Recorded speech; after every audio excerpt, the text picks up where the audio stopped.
चला तर मंडळी, आपण स्ट्रॉबेरीची बर्फी कशी बनवायची तर ते दाखवणार आहे। तर मी स्ट्रॉबेरीचं सरबत बनवलं होतं, वर्षभर टिकणारं सरबत बनवलं होतं।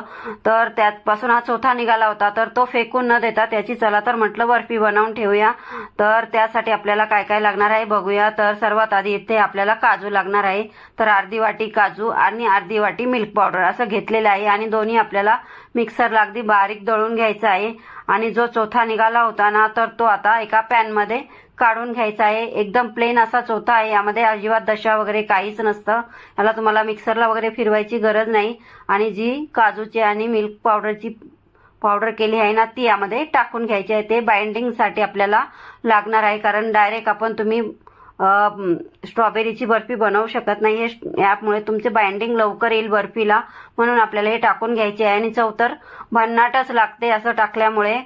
तर अशा प्रकारे आपल्याला 5 ते 6 मिनिटं पॅन मध्ये शिजवून घ्यायचं आहे आणि थोडं थोडं करून आपल्याला तूप टाकायचं आहे। तर मी तूप 3 चमचे तूप टाकलेले आहे। थोडं थोडं करून टाकायचं, एकदम एकसाथ टाकायचं नाही, त्याने आपल्या बर्फीला शाईन सुद्धा छान येईल।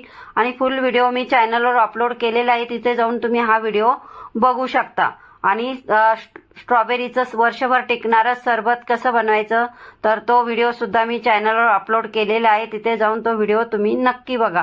तर अशा प्रकारे 5 ते 6 मिनिटं आपल्याला मीडियम गॅसवर हे आटवून घ्यायचं आहे। आणि असा गोळा व्हायला लागला की समजायचं आपलं बर्फी तयार झाली आहे। शेवटी आपल्याला असं 3 वेळा मी 1-1 चमचा तूप टाकून घेतलेला आहे आणि थोडासा मी फूड कलर सुद्धा टाकलेला आहे, जेणेकरून त्याचा बर्फीचा कलर छान येईल।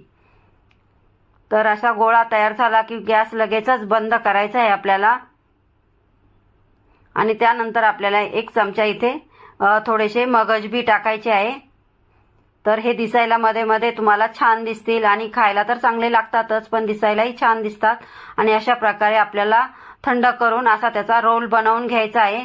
आणि त्यानंतर तुम्ही हे बटर पेपरवर बनवू शकता किंवा हाताला थोडंसं तूप लावून सुद्धा असा रोल बनवू शकता। थंड करून घ्यायचा आणि नंतर आपल्याला रोल बनवून घ्यायचा आहे आणि नंतर फ्रीज मध्ये ठेवायचा आहे नॉर्मल टेम्परेचरसाठी, नॉर्मल सेट करण्यासाठी। आणि त्यानंतर अशा प्रकारे आपल्याला त्याची बर्फी करून घ्यायची आहे।